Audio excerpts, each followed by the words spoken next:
묵상 기도하시겠습니다.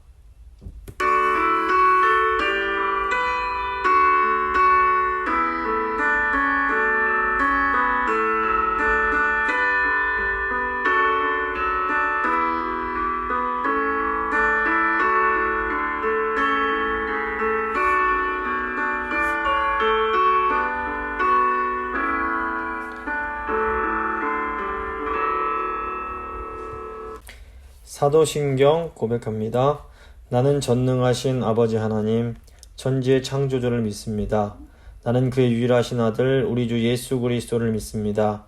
그는 성령으로 잉태되어 동정녀 마리아에게서 나시고 본디오 빌라도에게 고난을 받아 십자가에 못 박혀 죽으시고 장사된 지 사흘 만에 죽은 자 가운데서 다시 살아나셨으며 하늘에 오르시어 전능하신 아버지 하나님 우편에 앉아 계시다가 거기로부터 살아있는 자와 죽은 자를 심판하러 오십니다. 나는 성령을 믿으며 거룩한 공교회와 성도의 교제와 죄를 용서받는 것과 몸의 부활과 영생을 믿습니다. 아멘. 찬송가 228장입니다. 찬송가 228장 찬양하시겠습니다.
근심의 짐을 벗어버리니 죄사한 바다 내 마음 새롭다. 주 예수밖에 도움 없어서 주님의 팔에 의지합니다. 주 권능으로 힘이 솟아서 주 안에 내가 만족합니다. 주님의 성찬 받을 때마다 하늘의 기쁨 미리 맛보고 어린 양 잔치 참여함같이 영원한 복을 내가 누리리.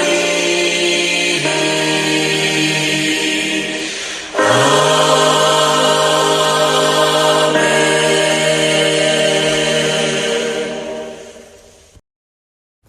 기도하시겠습니다. 거룩하신 하나님, 참으로 감사드립니다. 저에게 오늘도 복된 주일을 허락하여 주시고 말씀 통하여 교만한 저희를 다시 한번 교훈하여 주시고 참으로 회개하여 주님께서 주시는 그 구원의 기쁨을 참여할 수 있게 하신 것 감사합니다. 주님, 오늘 또 이제 오후 예배가 되어서 하이델베르크 교리 문답을 통해서 성찬의 귀한 것을 또 다시 한번 생각하려고 합니다.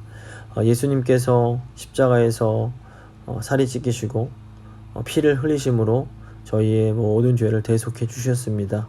그 성찬에는 이 귀한 은혜가 담겨 있습니다. 저희가 오늘 이 성찬의 은혜를 다시 한번 기억하면서 지금 상황 때문에 성찬을 자주 행하지 못하지만 저희 삶 속에는 늘 성찬의 은혜를 기억하며 살아갈 수 있도록 주여 함께하여 주시옵소서.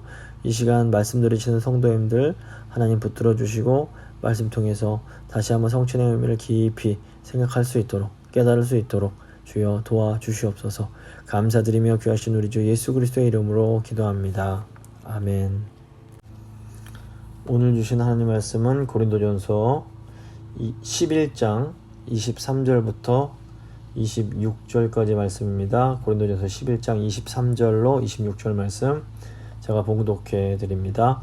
내가 너희에게 전한 것은 주께 받은 것이니 곧 주 예수께서 잡히시던 밤에 떡을 가지사 축사하시고 떼어 이르시되 이것은 너희를 위하는 내 몸이니 이것을 행하여 나를 기념하라 하시고 식후에 또한 그와 같이 잔을 가지시고 이르시되 이 잔은 내 피로 세운 새 언약이니 이것을 행하여 마실 때마다 나를 기념하라 하셨으니 너희가 이 떡을 먹으며 이 잔을 마실 때마다 주의 죽으심을 그가 오실 때까지 전하는 것이니라.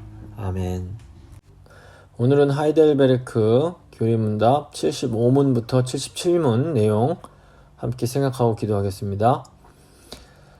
성례는 세례와 성찬 두 가지가 있습니다.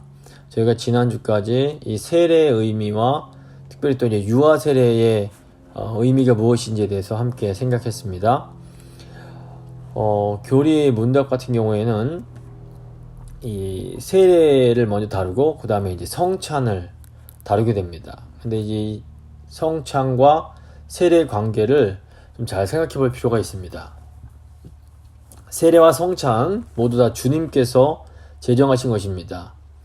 세례와 성찬 모두 우리 구원의 유일한 근거가 되시는 우리 주 예수 그리스도의 십자가 제사와 아주 밀접한 관련이 있습니다. 그래서 세례와 성찬이 이렇게 유사성이 많이 있다는 것을 알 필요가 있습니다. 그런데 이 세례와 성찬에는 또 중요한 차이점이 있습니다.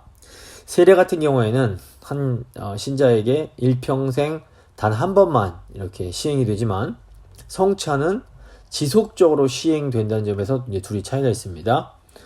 또 세례 같은 경우에는 신앙을 고백하는 어떤 개인에게 이렇게 시행이 되지만 성찬 같은 경우에는 세례에 참여한 모든 이 교인들에게 시행이 된다라는 점에서 또 차이가 있습니다. 근데 이거보다 더 중요한 차이가 있는데 그것은 무엇인가 하면 이 세례와 성찬은 예수 그리스도의 십자가 제사가 우리에게 주는 은혜를 다른 방식으로, 다른 방법으로 전달한다라는 겁니다. 일단 이 개인적인 차원에서 볼 때 세례는 그 십자가 대속 제사로 인한 죄사함의 은혜가 전달되는 성례라면 성찬은 그 십자가 제사로 인한 그 죄사함의 그 은혜, 어떤 은혜가 영적인 그 영양분 차원에서 우리에게 공급되는 것이다 라고 볼 수 있습니다. 그래서 세례를 통해서 예수님께서 죄 씻어주신 그 어떤 그 단번의 은혜를 경험하게 된다면 성찬을 통해서는 주님께서 주시는 그런 그 은혜를 계속 지속적으로 공급받는 그런 것이 있습니다. 그리고 이제 이걸 좀 교회 공동체 전체 차원에서 보면 세례는 어떤 사람이 하나님 백성 즉 그 언약 공동체로 들어오는 그 입회 시작의 의미가 있습니다. 근데 성찬은 이미 이제 그리스도의 그 안에서 그 하나님의 백성된 언약 공동체 안에 이 속한 사람들이 서로 하나라는 것을 그리스도 안에서 하나라는 것을 지속적으로 확인하는 그런 의미가 있습니다. 그래서 우리에게 이 세례와 성찬 모두가 다 필요합니다. 이것은 예수님의 그 십자가 사역이 가지고 있는 풍성한 의미를 세례만 갖고 또는 성찬만 갖고 다 이렇게 이해할 수 없기 때문에 그렇습니다. 그래서 이 두 성례가 우리 신자의 그 신앙의 삶에 아주 필수적인 요소라는 것을 저희가 먼저 기억할 필요가 있습니다. 이제 오늘부터 성찬에 대해서 생각을 해볼 텐데, 기본적으로 성찬은 하나님의 은혜로 구원을 받고 세례받은 신자들에게 하나님의 은혜를 공급하는 그런 수단이 됩니다. 예수님께서 친히 성찬을 제정하시고 교회에서 성찬을 행하라 이렇게 명령을 하셨습니다. 따라서 우리가 이 성찬을 어떤 종교적이고 의식적인 그런 의식으로 이렇게 생각을 해서는 안 됩니다. 교회가 기회가 있을 때마다 부지런히 성찬을 행해서 성도들이 하나님의 은혜를 받을 수 있도록 이렇게 도와줘야 할 의무가 있습니다. 안타깝게도 이 전통적으로 한국 장로교회 같은 경우에는 성찬의 중요성을 깊이 인식하지 못한 부분이 있습니다.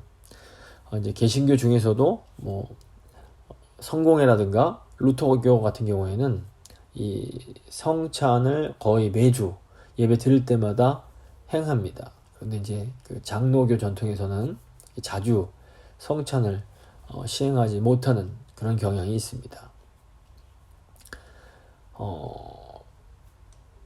많은 사람들이 요즘에는 뭐 성가대는 꼭 있어야 되지만 성찬은 예배 중에 없어도 된다라는 생각을 할 정도가 된 겁니다.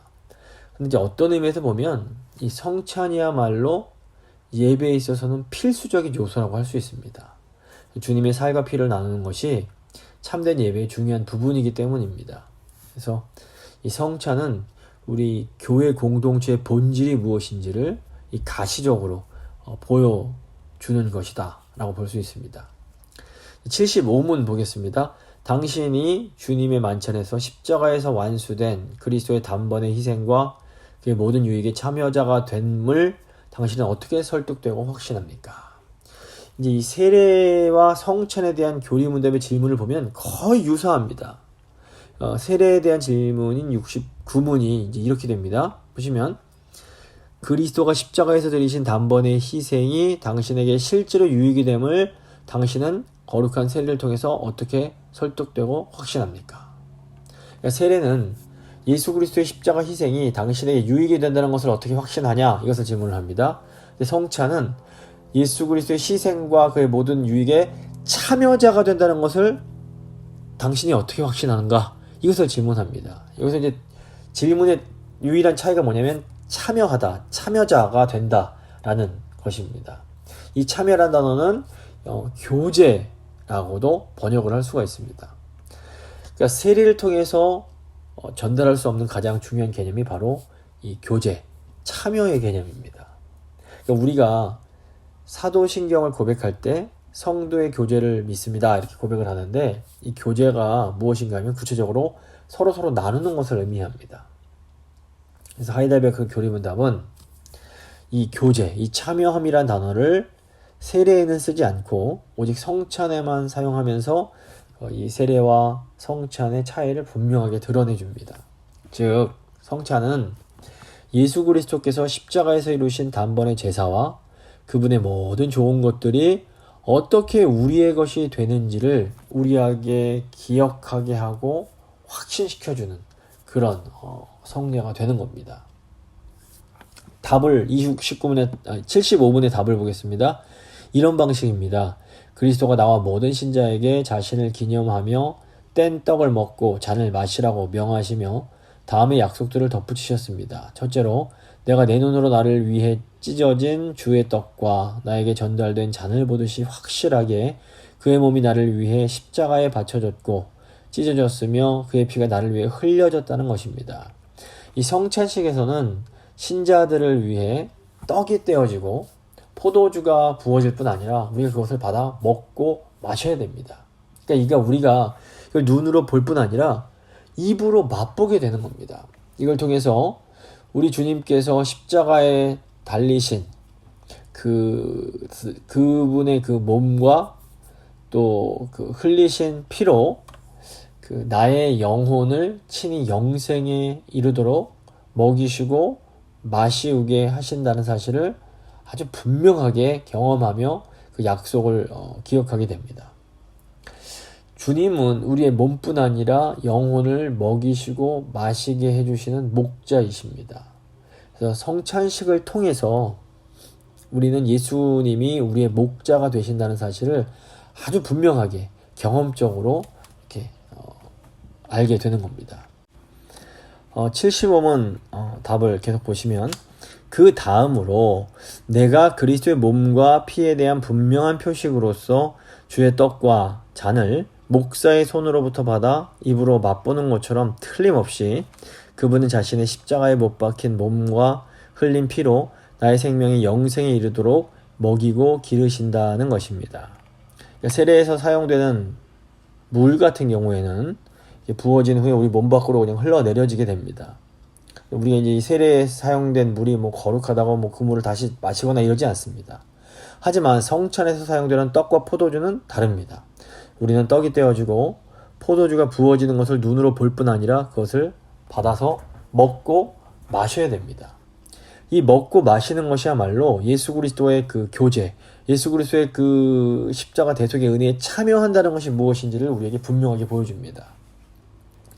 그래서 좀 주목해야 될 표현이 있는데 주님께서 이 일을 하늘로부터 직접 하지 않으시고 자신의 종들을 통해서 하신다는 겁니다. 중요한 표현이 목사의 손으로부터 라는 표현입니다. 오늘 사실 이 현대 교회는 이 표현에 대해서 좀 거부감을 가지는 사람들이 늘고 있습니다. 그냥 왜 평신도들끼리 모여서 성찬을 나누면 안 되는가? 라는 질문을 하기도 합니다. 그런데 이제 복음서에 나오는 오병이어의 사건을 보셔도 예수님이 5,000명이 먹을 수 있는 그런 양식을 한 번에 확 싸놓고 먹고 싶은 사람 와서 마음대로 먹어라 이러지 않으시고 예수님은 50명씩 100명씩 앉게 하신 다음에 제자들의 손을 통해서 그 만나를 나눠주십니다. 먹는 것을 나눠주십니다. 그래서 이 성찬 같은 경우에는 이 복음의 핵심으로서 눈에 보이는 말씀과 같다라고 볼 수 있습니다.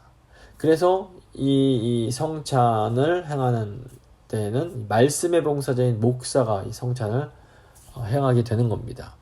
로마 가톨릭 경우에는 사실 이렇게 저희가 모여서 말씀을 듣는 것보다도 성찬떡을 받는 것을 더 핵심적으로 여깁니다. 그래서 좀 극단적으로 말씀을 드리자면 장로교 같은 경우에는 말씀을 듣는 것이 예배의 핵심이라면 가톨릭 같은 경우에는 성찬떡을 받아 먹는 것이 예배의 핵심입니다.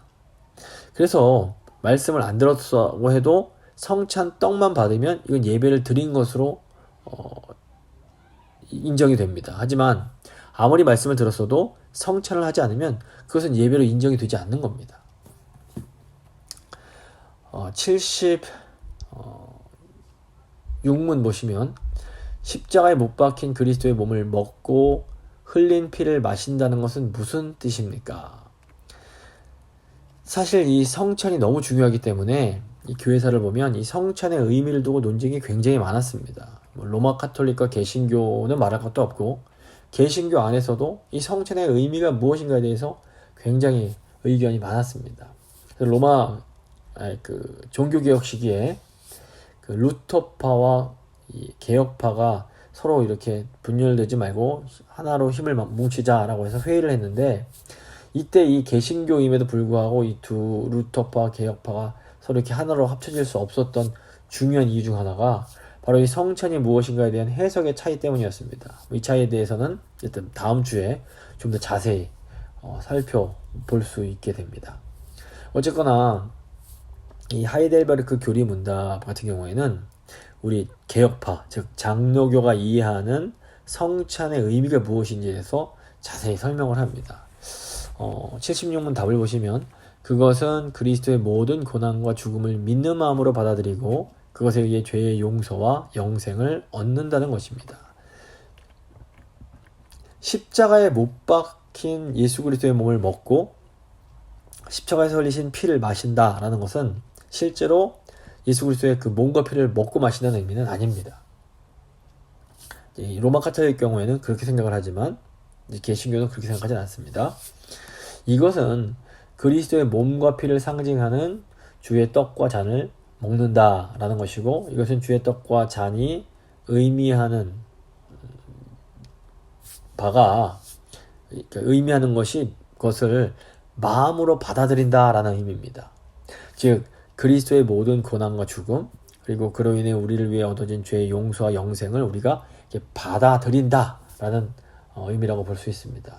예수님께서 자신을 생명의 떡이라고 하시면서 나에게 오는 자는 결코 줄이지 않을 것이며, 또 예수님께서 자신을 믿는 자는 영원히 목마르지 않고 영생을 얻을 것이다 라고 말씀을 하십니다. 그리고 우리가 이 성찬을 받는다는 것은 예수님의 이 말씀을 믿는다라는 의미입니다.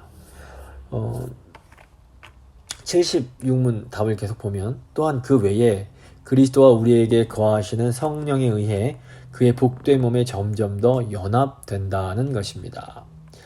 그리스도의 몸과 피를 먹고 마신다라는 것은 단지 어떤 과거의 사건에 국한된 것이 아닙니다. 예수님이 죽으시고 부활하신 후부터 우리는 성령이 거주하는 성전이 됩니다.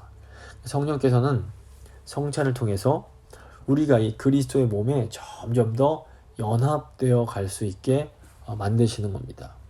계속해서 답을 봅니다. 그래서 비록 그리스도는 하늘에, 우리는 땅에 있을지라도 우리는 그의 살 중에 살이요 뼈 중에 뼈이고 한 몸의 지체들이 한 영혼에 의해 다스려지듯이 우리는 한 성령에 의해서 영원히 살고 다스려집니다.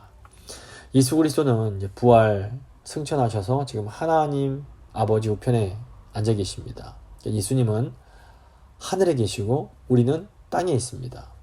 하지만 그 예수 그리스도와 또 우리 안에 내주하시는 성령으로 말미암아 우리는 이런 공간적인 차이에도 불구하고 예수 그리스도의 몸에 점점 더 깊이 연합되고, 그리고 그리스도의 살 중에 살, 뼈 중에 뼈가 될 수 있는 겁니다. 즉 예수 그리스도와 성찬을 통해서 점점 더 한 몸이 되어가는 겁니다.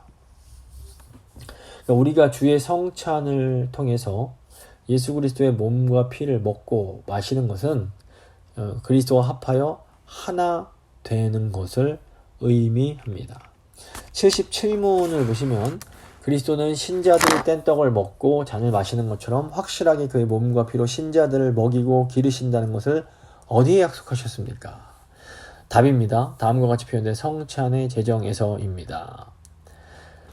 고린도전서 11장 23절에서 26절 말씀인데, 내가 너희에게 전하는 것은 주께 받은 것이니 곧 주 예수께서 잡히시던 밤에 떡을 가지사 축사하시고 떼어 이르시되 이것은 너희를 위하는 내 몸이니 이것을 행하여 나를 기념하라 하시고, 식후에 그와 같이 잔을 가지시고 이르시되 이 잔은 내 피로 세운 새 언약이니 이것을 행하여 마실 때마다 나를 기념하라 하셨으니 너희가 이 떡을 먹으며 이 잔을 마실 때마다 주의 죽으심을 그가 오실 때까지 전하는 것이니라.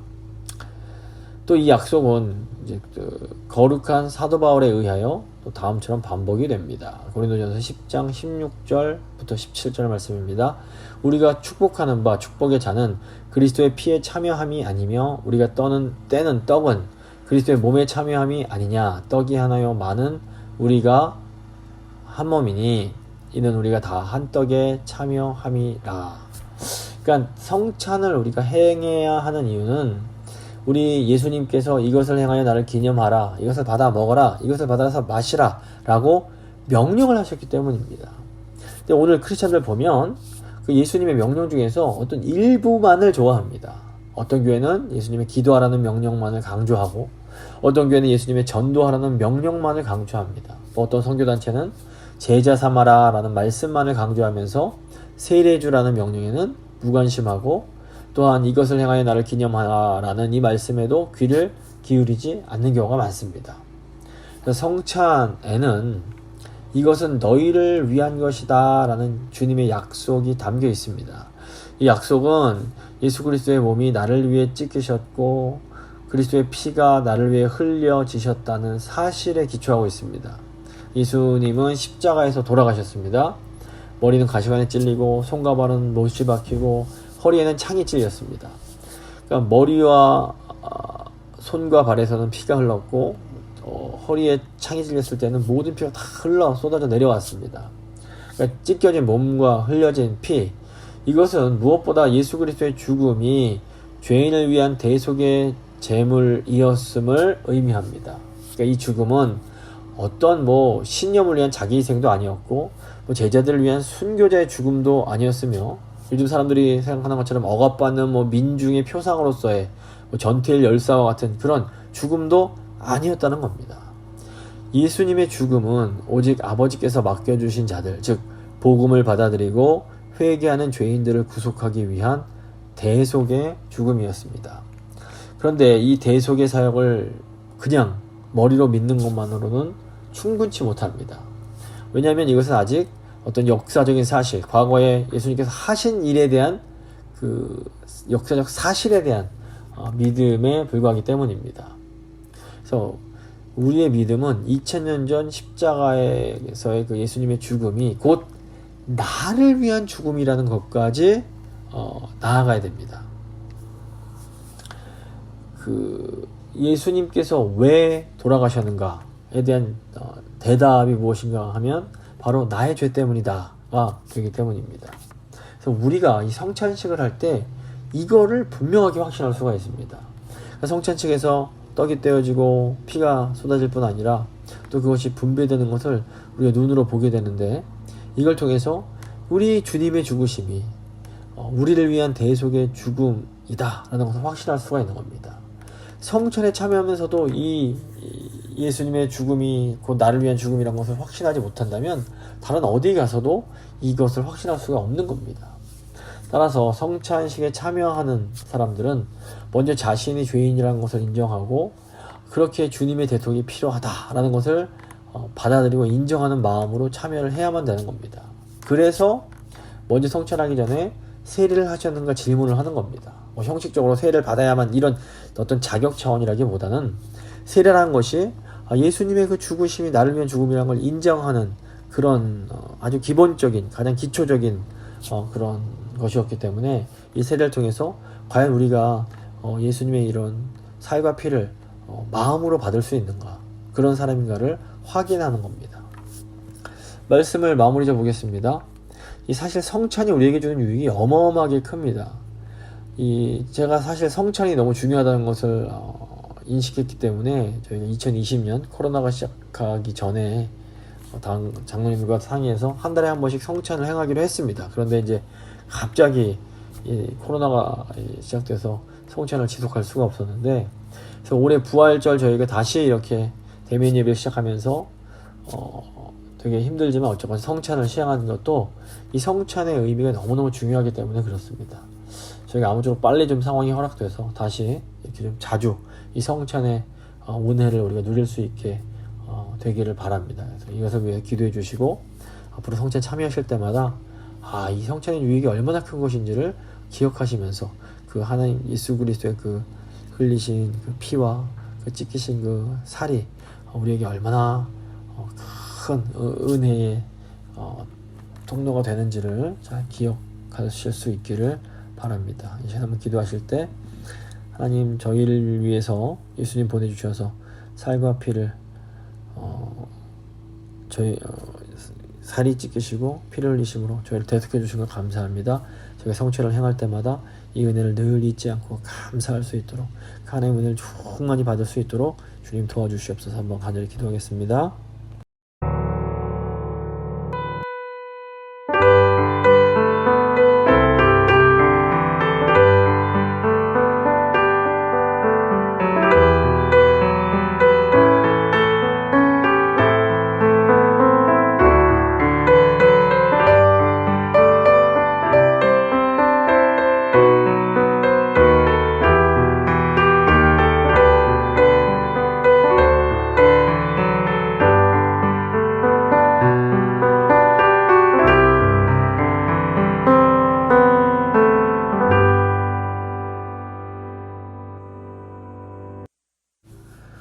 하나님 감사합니다. 오늘도 말씀을 통해서 예수님께서 제정하신 이 성찬이 얼마나 중요하고 또 얼마나 우리에게 큰 유익을 준다는 것을 다시 한번 깨닫게 하심에 감사드립니다. 주님, 우리 예수님께서 저희를 살리시기 위하여 십자가 위에서 살이 찢기시고 그 귀한 보혈을 흘려주셨습니다. 성찬은 예수님이 우리를 위해서 하신 이 일을 다시 한번 우리에게 기억하게 하고 그냥 기억만 할 뿐 아니라 그 예수님의 사랑을 제가 정말 몸으로 경험할 수 있게 도와줍니다. 지금 저희가 이 코로나 때문에 성찬을 자주 행하지 못하지만 지금 늘 성찬의 감격은 잊지 않게 하시고 속히 상황들을 허락하셔서 다시 은혜 가운데 성찬을 행하며 하나님께서 주시는 은혜를 담뿍 받을 수 있도록 주여 도와주시옵소서. 또 한 주간 살아가시는 성도님들 믿음을 붙들어 주시고 이 주님의 그 은혜를 넉넉히 받아 살아가실 수 있도록 주여 함께하여 주시옵소서. 하나님 은혜 감사드리며 예수님 이름으로 기도합니다. 아멘. 찬송가 229장입니다. 찬송가 229장 찬양하시겠습니다.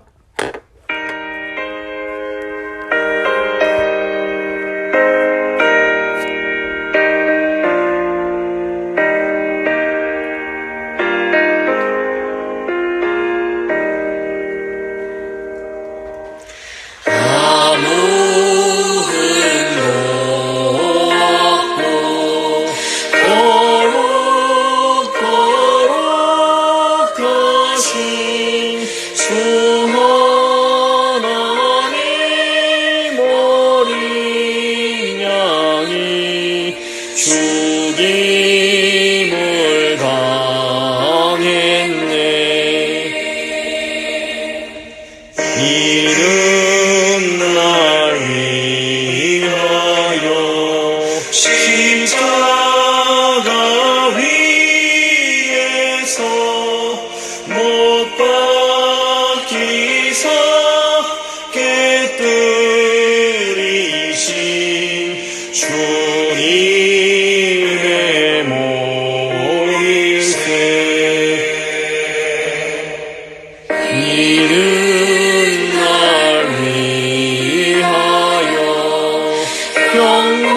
형벌을 받으사 주가 친히 대신 흘린 주의 보혈일세. 이는 주가 지금 나에게 주시는 영생하는 양식이요 마시는 잔일세. 심히 사모하는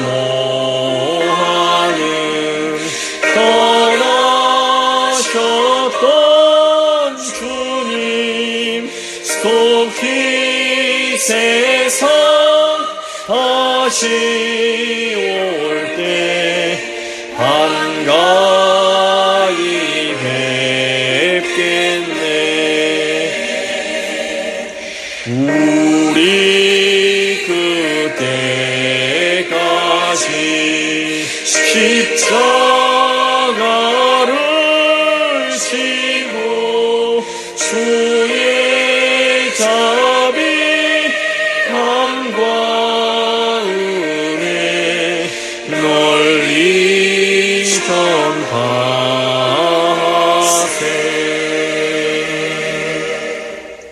전파하세. 주님 가르쳐 주신 기도로 예배 마치도록 하겠습니다. 하늘에 계신 우리 아버지, 아버지의 이름을 거룩하게 하시며 아버지의 나라가 오게 하시며 아버지의 뜻이 하늘에서와 같이 땅에서도 이루어지게 하소서.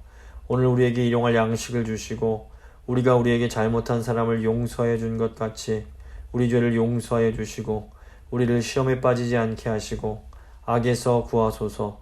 나라와 권능과 영광이 영원히 아버지의 것입니다. 아멘.